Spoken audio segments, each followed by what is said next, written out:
Commander Hyan stood on the bridge of his warship, staring at the main screen with growing interest. The detection system had picked up something strange. A vessel, small, unknown design. It came from a region of space that no one had ever explored before.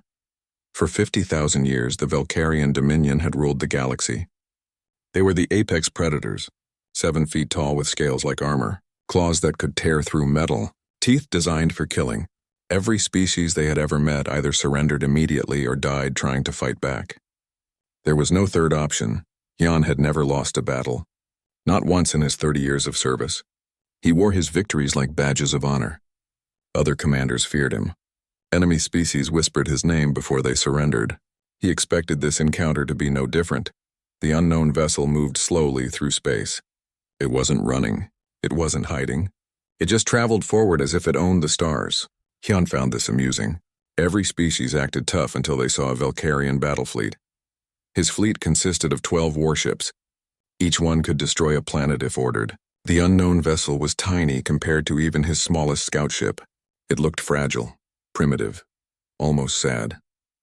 Inside that small vessel, Captain Minho checked his instruments for the 20th time. The readings were clear. 12 large ships, military configuration, unknown species. His crew had been hoping for peaceful first contact. This didn't look peaceful. Minho was a former soldier. He had seen combat on Earth during the Unity Wars. Those were dark times when humans fought each other over resources and territory. But humanity had survived. They always survived. That was what humans did best. Dr. Yunji rushed onto the bridge. She was the chief scientist. Her job was to study alien life. She had dreamed of this moment her entire career. First contact with an alien species. But her excitement mixed with worry when she saw the size of those ships. Lieutenant Doyen stood at the weapons console. His hands rested near the controls but didn't touch them. Not yet, he was a fighter. Every instinct told him to prepare for battle. But Minho had given clear orders. Observe, record, attempt communication. Only fight if attacked. The alien fleet moved closer. Hyan activated the standard protocol. A message broadcast in multiple frequencies. The meaning was always the same regardless of language. Surrender now or be destroyed. Simple. Effective. It had worked on 473 species before. The human ship received the message. Dr. Unji worked frantically to decode it. The mathematics were clear. The tone was aggressive. The intent was obvious. These aliens wanted submission. Minho made a decision. He ordered Yunji to prepare a response. Not a surrender. A greeting. They would transmit Earth's cultural database. Music, art, mathematics, philosophy.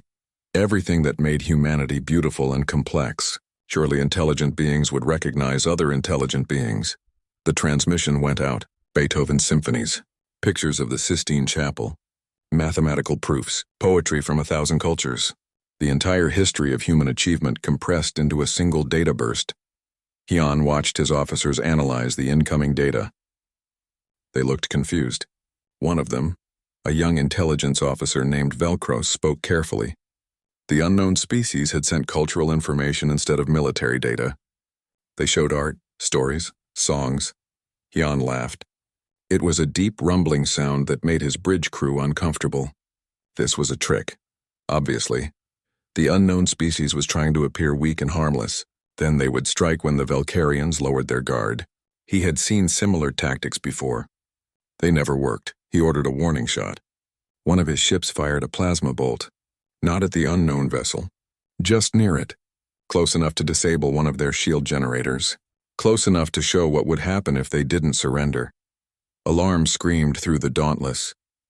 That was the human ship's name. It meant brave, fearless, unable to be intimidated. The crew hoped the name would prove accurate. Doyen wanted to return fire immediately. His finger hovered over the weapons controls. But Minho remained calm. He ordered an evacuation of the damaged section. Crew members moved quickly. Bulkheads sealed. The Dauntless absorbed the hit and kept flying. Yunji couldn't believe what was happening. They had sent greetings. Cultural exchanges. Proof of intelligence. The aliens had responded with violence. She felt tears forming but pushed them down. Scientists didn't cry during first contact.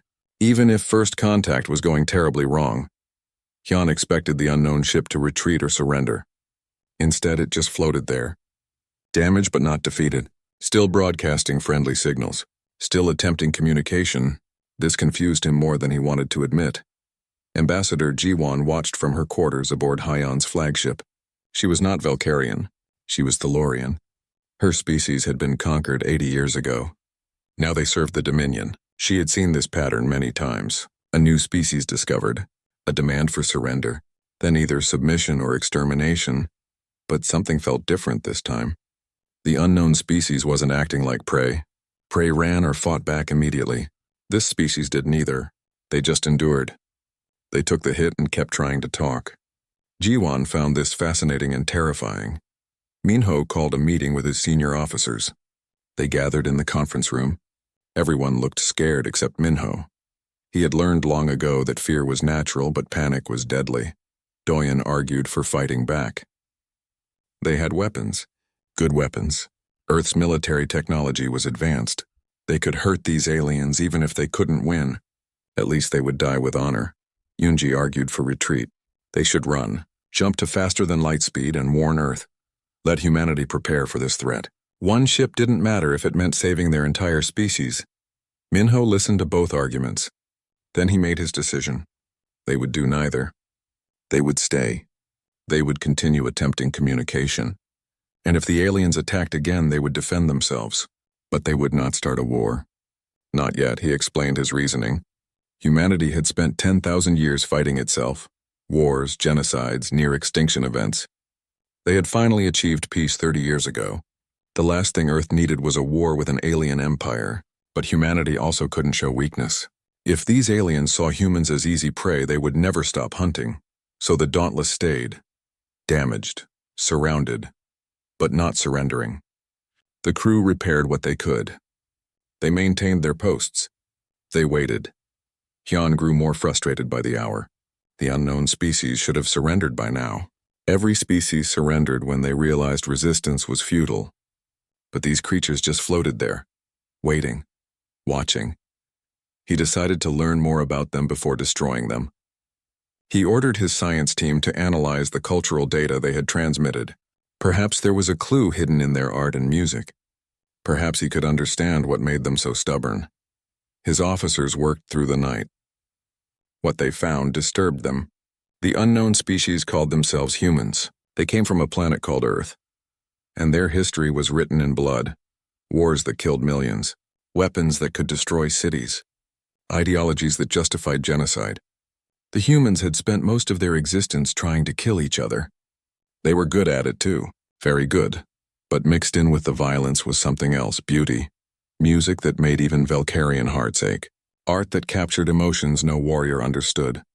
Philosophy that questioned existence itself. The humans were contradictory. They could create and destroy with equal passion. Hyun read the reports with growing unease. These humans were not like other species. They were dangerous.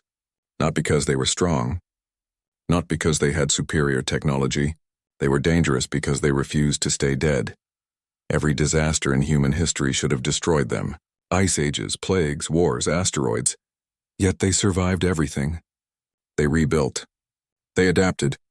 They kept going no matter what the universe threw at them. He made his decision.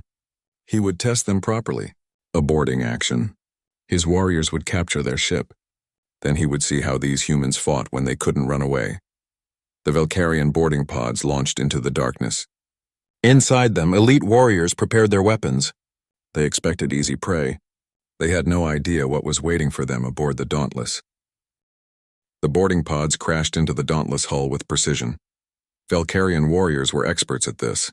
They had boarded thousands of ships, captured millions of prisoners. This would be routine. Sergeant Talon led the first squad. He was 8 feet tall, pure muscle under thick scales. His claws could cut through steel doors. He had killed in hand-to-hand combat more times than he could count. When the boarding pod door opened, he expected to see terrified aliens. Instead, he found an empty corridor. Strange. Most species crowded together when invaded. They huddled for safety. They begged for mercy. The silence felt wrong. Inside the Dauntless Command Center, Lieutenant Doyon watched the security monitors. The aliens had breached in 3 locations, Exactly as predicted. Humans had been fighting boarding actions for centuries. Ship-to-ship combat was in their blood. They knew every trick. Doyen spoke into his communicator. His voice was calm, professional. Each security team knew their job. Let the aliens come, let them think the ship was easy prey. Then spring the trap. Sergeant Talon moved forward cautiously. His squad followed in formation. They checked each corner, each door, each shadow. The ship was too quiet. Where were the crew members? Where were the defenders? Then the lights went out. Complete darkness. Talon activated his night vision implants. They were standard Velkarian military equipment. He could see perfectly in the dark. But his squad mates weren't as lucky. 2 of them had older implants. They stumbled in the darkness. That's when the humans attacked. Not from the front, not from the back, from above. They had been hiding in the ceiling panels, waiting. Human security officers dropped down. They wore strange armor, lighter than Velkarian battlesuits. They carried weapons that looked primitive, but they moved like shadows. Fast, coordinated, deadly. The first Velkarian warrior fell with a human blade in his throat. The second one turned to fight, but took 3 bullets to his face. The third one managed to fire his weapon but hit nothing. The humans were already gone, disappeared into the darkness like ghosts. Talon roared in fury. He charged forward. His claws struck metal walls. His teeth snapped at shadows. But the humans were always 1 step ahead. They didn't fight fair. They didn't stand and trade blows. They hit and ran, again and again. In another part of the ship, Corporal Jinsu defended the science lab. Dr. Yunji worked behind him, trying to delete sensitive data before the aliens could capture it. Jinsu was a former Marine. He had fought in urban combat on Earth. This was the same principle. Small spaces, limited movement, use the environment. 3 Velkarian warriors burst through the door. They were huge, terrifying. Their claws gleamed in the emergency lighting. Jinsu didn't hesitate. He threw a grenade, not at the aliens, at the wall beside them. The explosion didn't kill the Velkarians. Their armor was too strong. But it filled the corridor with smoke and debris. They couldn't see, couldn't hear, couldn't coordinate. Jinsu rushed forward into the smoke. He knew exactly where each alien stood. He had memorized their positions. His knife found the weak points in their armor. Joints, neck, eyes. Places where even thick scales couldn't protect them. The first Velkarian fell. The second one grabbed Jinsu with crushing strength. His ribs cracked. His arm broke. Pain exploded through his body. But he didn't stop fighting. With his good arm, he pulled the pin on another grenade. He held it between himself and the alien. The Velkarian warrior realized what was happening. He threw Jinsu away. But too late. The grenade exploded. The alien stumbled backward, wounded, but not dead. Jinsu crashed into a wall. His body screamed in agony. But he forced himself to stand.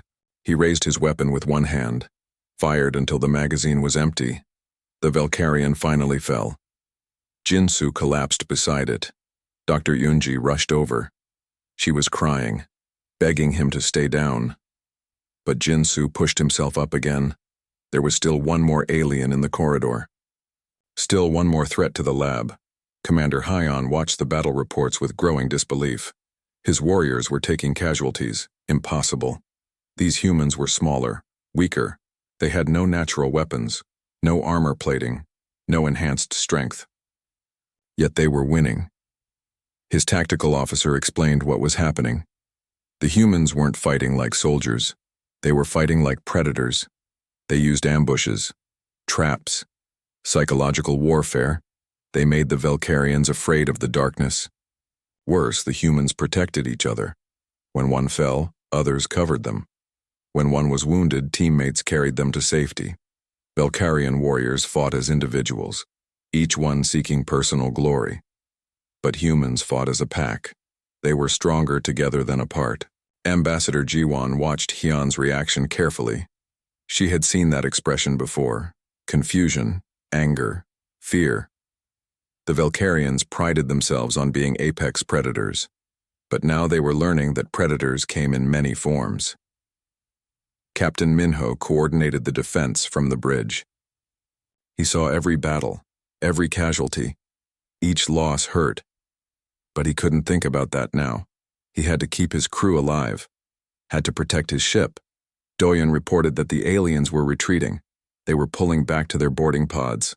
The humans had won, actually won against physically superior opponents. Minho felt relief wash over him, but also worry. They had won this battle, but the war was just beginning. Sergeant Talon retreated with his surviving squad members. Half his warriors were dead. The other half were wounded. He had never experienced defeat before, never run from any enemy. But these humans were different. They didn't fight with honor. They fought to win. As his pod disconnected from the human ship, Talon looked back. Through the viewport, he could see human faces watching him leave. They weren't celebrating. They weren't cheering. They were just watching, waiting, like predators deciding whether to chase fleeing prey. Back on Hyun's flagship, the wounded warriors told their stories. Each tale was more disturbing than the last. Humans who fought with broken bones, humans who used their own bodies as weapons, humans who smiled while bleeding. What kind of species did that? Hyun called an emergency meeting with his senior officers. They gathered in his war room. Everyone looked shaken. These were experienced warriors, veterans of hundreds of campaigns, but they had never seen anything like the humans. His chief medical officer reported on the human casualties they had killed. The autopsy results were fascinating and horrifying. Human bodies were incredibly fragile compared to Valkyrians. Their bones broke easily. Their skin offered no protection. They had no natural weapons at all. Yet despite this physical weakness, humans had one advantage: their brains. Human brains were massive compared to their body size. They processed information incredibly fast. They adapted to new situations instantly. They learned from mistakes in real time. Ambassador Ji-won requested permission to speak. Hyun granted it. She had been studying the human cultural database. She believed she understood what made them dangerous. She explained that humans evolved on a death world. Earth was hostile beyond imagination, extreme temperatures, aggressive diseases, natural disasters, dangerous wildlife. Most planets that supported life were gentle. Earth was not gentle. It was constantly trying to kill everything that lived on it. Humans survived by being adaptable. They couldn't outrun predators, so they learned to outlast them. They hunted by following prey for days until the prey collapsed from exhaustion. They called it persistence hunting, and that strategy shaped everything about human psychology. Humans didn't give up. Ever. They faced extinction multiple times in their history, ice ages that should have killed them, volcanic eruptions that blocked out their sun, plagues that killed most of their population. Yet they survived every single catastrophe. They just refused to die. Hyun listened to this explanation with growing unease. The Valkyrians conquered through superior force.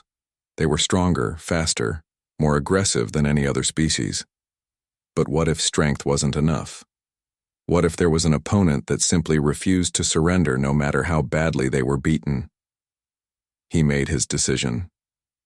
The fleet would withdraw to a safe distance.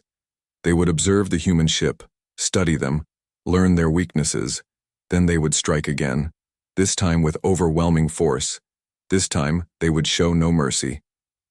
Aboard the Dauntless, medical teams worked frantically to save the wounded. Corporal Jinsu lay on a surgical table. His injuries were severe: broken ribs, shattered arm, internal bleeding. But he was conscious. When Dr. Yoonji thanked him for protecting her, he just smiled. Someone had to do it, he said. Might as well be him.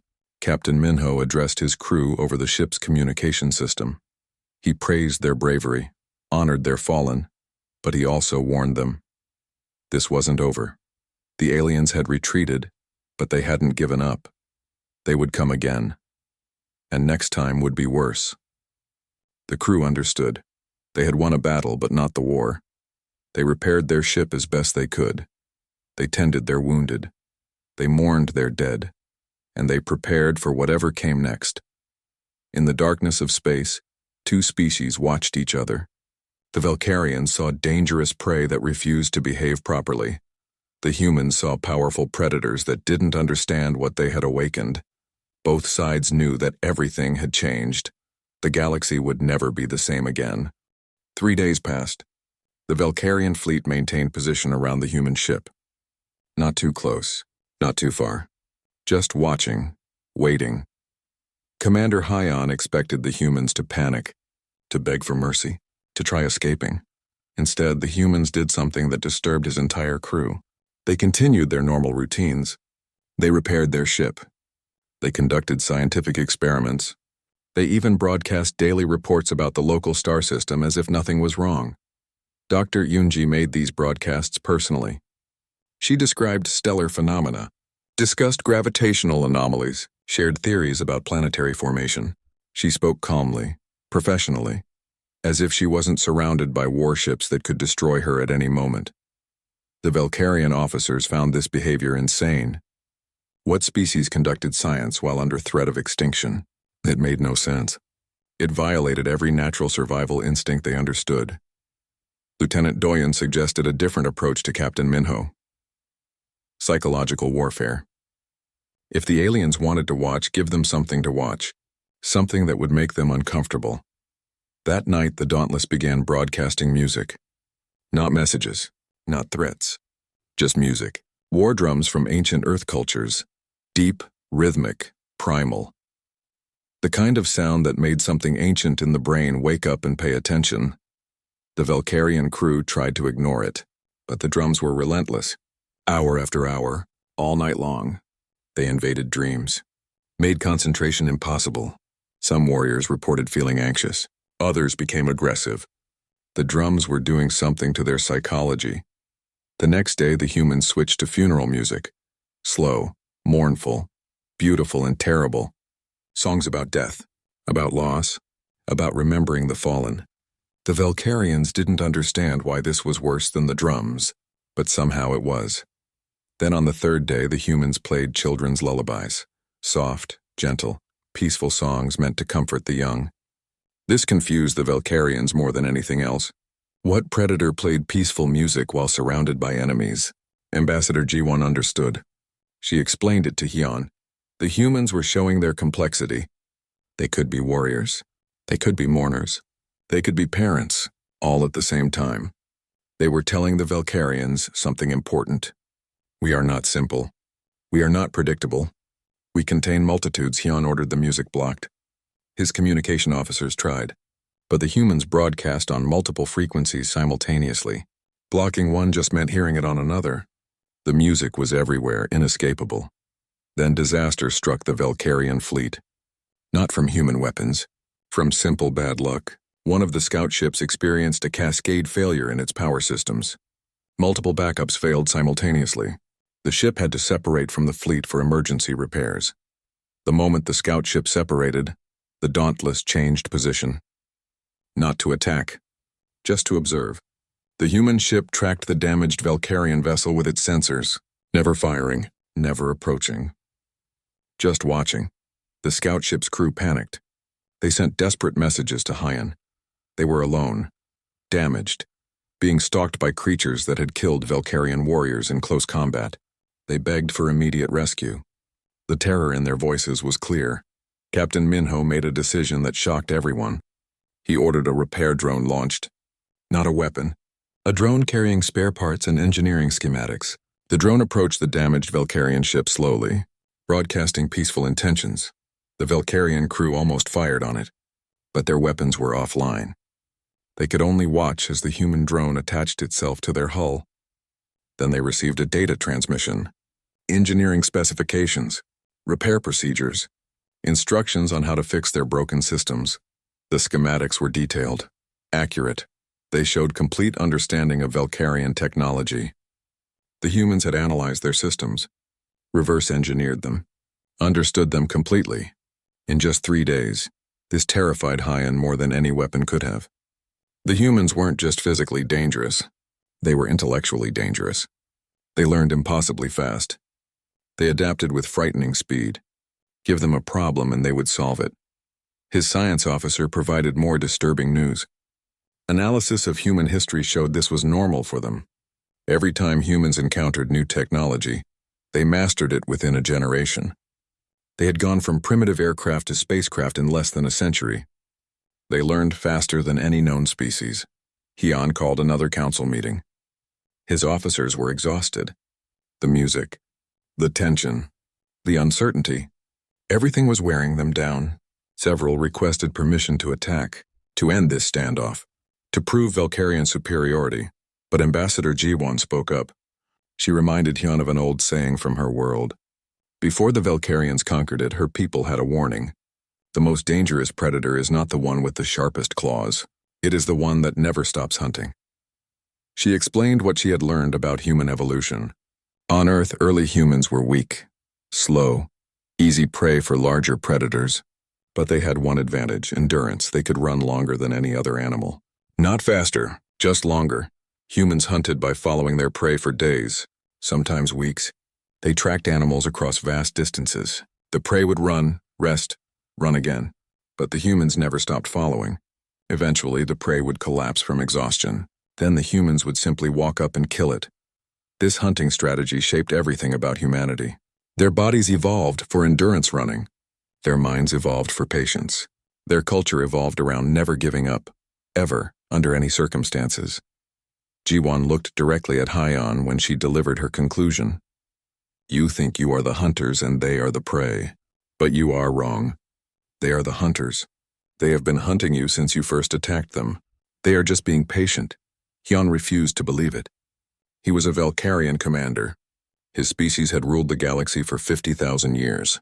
One small ship of weak aliens could not threaten him. He would prove it. He ordered a retreat to the nearest major Valkyrian base.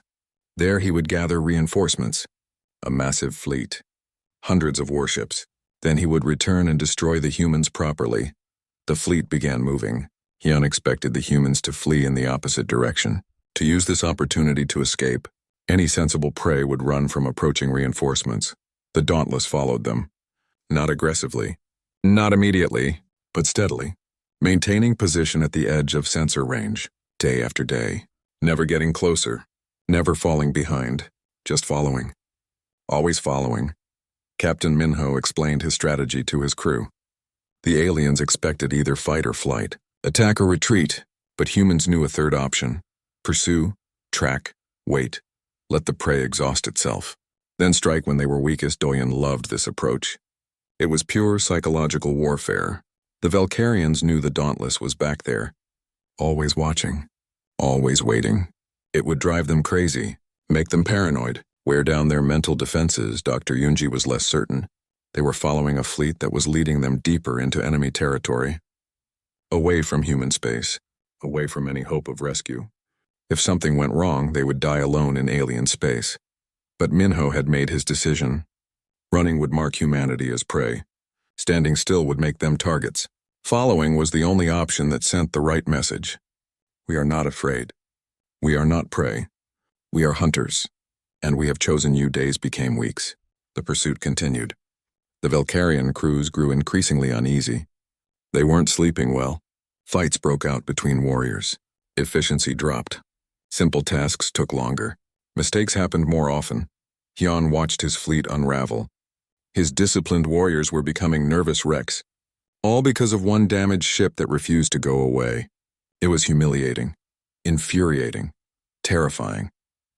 He tried everything to shake them, changed course randomly, accelerated suddenly, used jump technology, but the humans always reappeared, always at the edge of sensors, always watching, always waiting.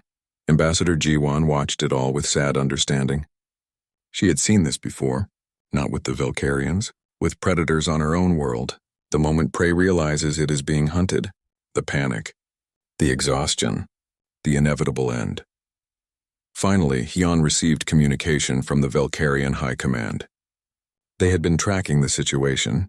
They had news that changed everything. The Dauntless was not alone. Multiple human signals had been detected throughout the sector. Dozens of ships, maybe hundreds, The humans had been systematically mapping Velcarian space for months, studying them, learning their patterns, preparing. The human ship chasing Hyun was not an explorer caught by accident. It was a scout, part of a larger operation, and now the Velcarians had revealed their military capabilities, their tactics, their weaknesses, all while the humans remained mysterious. Hyun finally understood. The humans had been hunting them from the beginning. Everything that happened was according to human plans. The Velcarians thought they were the apex predators, but they had just become prey for something far more patient, far more dangerous. Commander Hyun arrived at the fortress world of Kelros Prime. With his pride shattered and his confidence gone, the Dauntless still trailed behind, silent, patient, waiting. Kelros Prime was the heart of Velcarian military power. Massive orbital stations bristled with weapons.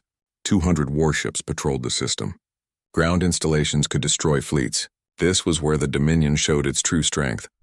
Hyun expected the humans to flee, to realize they were outmatched, to run back to their own space with their tails between their legs. Instead, the Dauntless stopped at the edge of the system. It just sat there watching. Then Captain Minho did something audacious. He broadcast a request for diplomatic talks. He wanted to meet with whoever commanded the Velcarian fleet, face to face, to discuss peaceful relations. The audacity stunned everyone. This tiny damaged ship, surrounded by enough firepower to sterilize planets, and they wanted to talk as equals, as if they had any power to negotiate. High Marshal Gorak commanded the Kelros Prime garrison. He was ancient by Velcarian standards. He had fought in more battles than most warriors could imagine. He had seen every trick, every strategy, every form of deception. When Hyun requested orders to destroy the human ship, Gorak surprised him. He agreed to the meeting. Not out of respect, out of curiosity. He wanted to see these humans up close, wanted to understand what made them different. Captain Minho prepared for the meeting carefully. He chose his team, himself. Dr. Yoonji, Lieutenant Doyun. Each brought different strengths. Minho was calm and diplomatic. Yoonji was brilliant and knowledgeable. Doyun was strong and intimidating. They transported to the Velcarian flagship under a temporary ceasefire. The moment they materialized, they faced overwhelming intimidation. The transport room was filled with Velcarian warriors, each one towering, each one armed, each one radiating hostility. Doyun's hand moved toward his sidearm instinctively, but Minho stopped him with a gesture. They were here to talk, not fight, at least not yet. High Marshal Gorak entered the room. He was massive even by Velcarian standards. Ancient scars covered his scales. His eyes held the cold calculation of a lifetime predator. He looked at the humans like a lion examining mice. Gorak tried to establish dominance immediately. He stood at his full height. He displayed his claws. He made his voice deep and threatening. These were standard intimidation techniques. They worked on every species. Minho responded by sitting down. He gestured to the other chairs, invited the Velcarians to join him, made it clear he was not impressed by physical displays. His calm demeanor unsettled Gorak more than any aggressive response would have. Commander Hyun stood beside Gorak. He wanted to see the humans squirm, wanted to watch them break under pressure. Instead, they just looked tired, patient, like parents dealing with unruly children. Gorak spoke first. He demanded to know why humans had invaded Velcarian space, why they refused to surrender, why they persisted in this foolishness. His tone made it clear he expected apologies. Submission, Minho answered calmly. Humans had not invaded. They were exploring, seeking peaceful contact with other intelligent species. They had tried to communicate peacefully. The Velcarians had responded with violence. Everything that followed was self-defense. Gorak laughed. A harsh mocking sound. Self-defense? One small ship against the might of the Dominion? That was not self-defense. That was suicide. Unless the humans were too stupid to understand their situation. Dr. Yoonji spoke up. She explained human history in simple terms. Earth was a harsh world. Gravity stronger than most inhabited planets.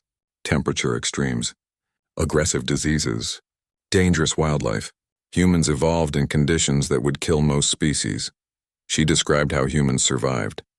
Not through strength or speed. Through endurance. Through intelligence. Through refusing to accept defeat. Humans had faced extinction many times. Ice ages, volcanic winters, plagues that killed 90% of their population. They survived everything. More importantly, humans learned from disasters. Each catastrophe taught them, made them stronger, more adaptable, more determined. They turned wastelands into gardens. They rebuilt from ruins. They never stopped trying to survive and thrive. Gorak dismissed this. Earth sounded harsh, but the Valkyrian homeworld was harsh too. Every warrior species came from harsh worlds. That proved nothing. Minho leaned forward. He explained the crucial difference. Valkyrians conquered through superior initial force. They were stronger and faster than their enemies. They won quickly or not at all. But humans did not need to win quickly. They just needed to outlast their opponents. He painted a picture. The Valkyrians could destroy the Dauntless. They could kill every human in the system, but dozens of other human ships were already exploring the galaxy. More would come. Hundreds, thousands, eventually millions. The Valkyrians could fight them, win most battles, but humans would learn from each defeat. Adapt, improve.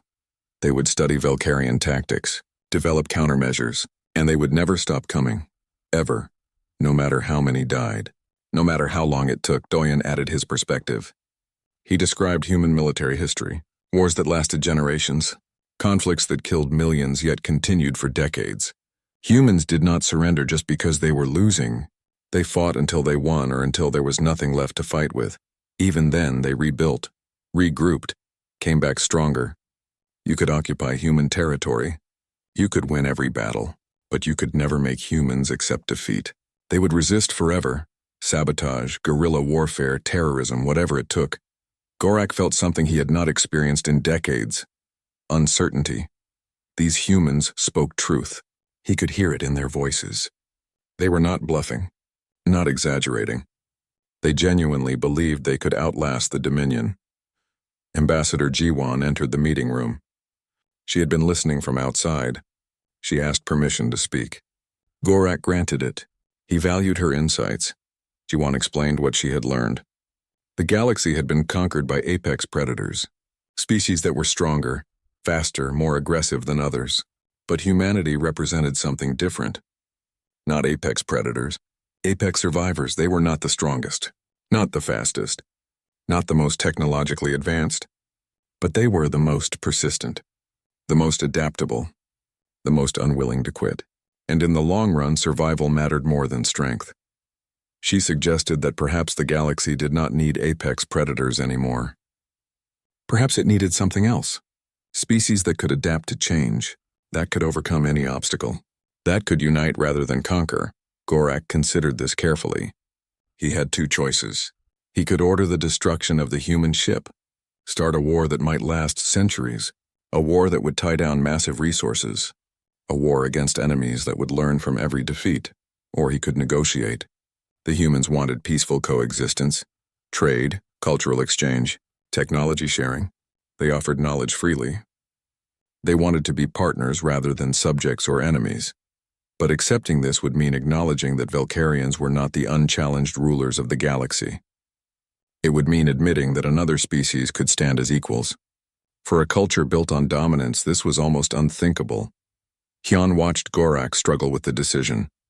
Part of him wanted the order to attack, to prove Valkyrian superiority, to show these humans their place.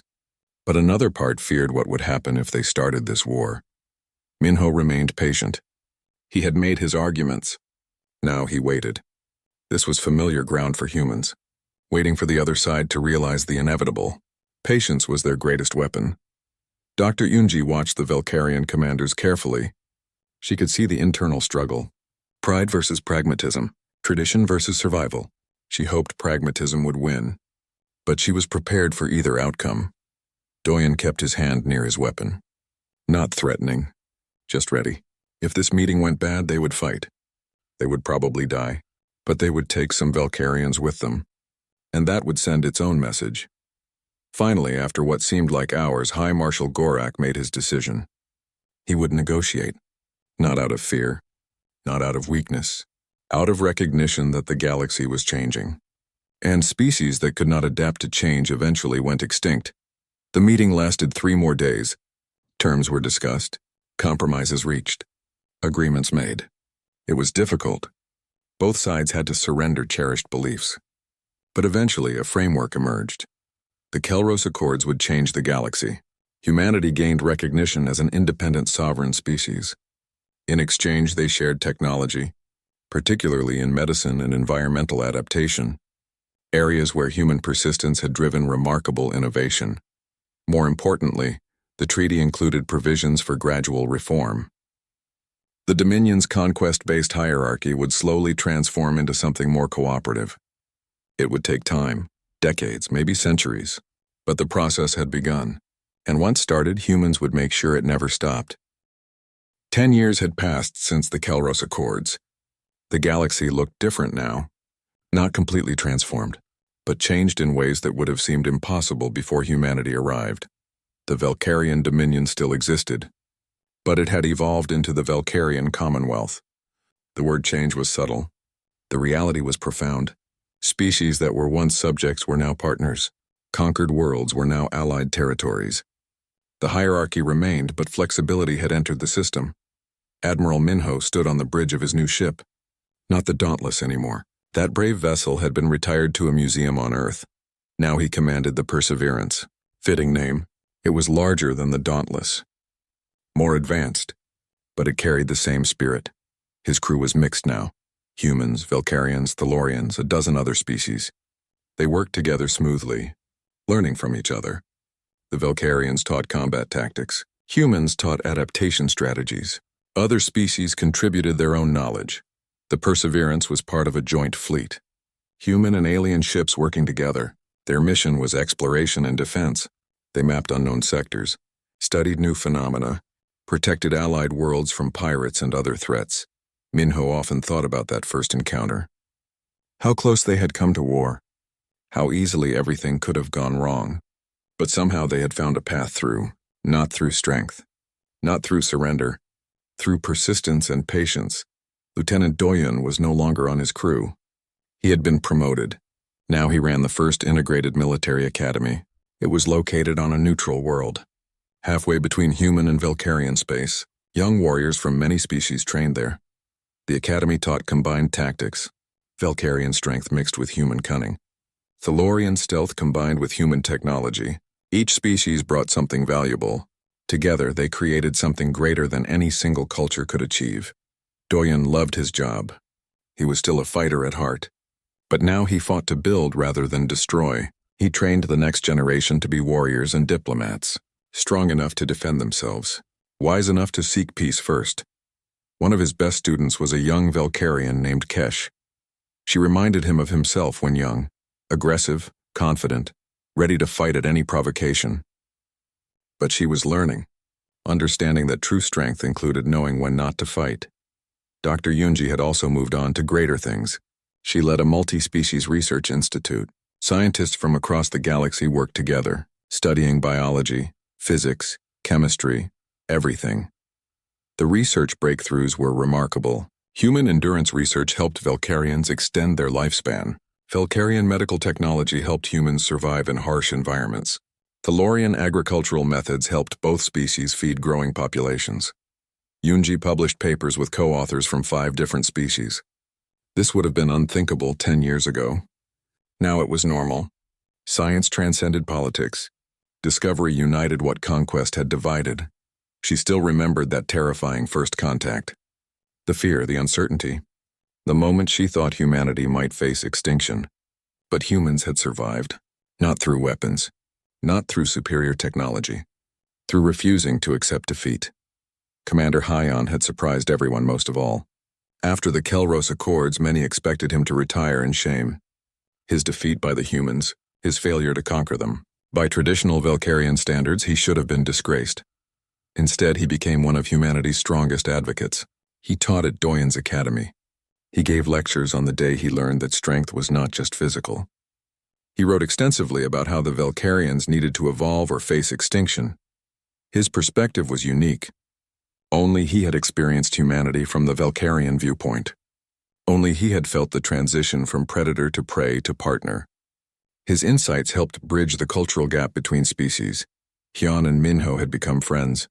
Strange friends, perhaps. They came from such different backgrounds, but they shared respect, understanding. They had both grown from that first encounter. Ambassador G1 had risen to the highest position in the new galactic government.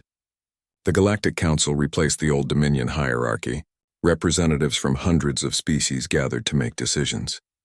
G1 had been elected as the first council speaker. It was fitting. She had witnessed the old system's cruelty. She had seen her own people conquered and subjugated, but she had also seen the possibility of change. The hope that humanity brought, not through conquest, through inspiration. At the council's inaugural session, G1 gave a speech that would be remembered for generations.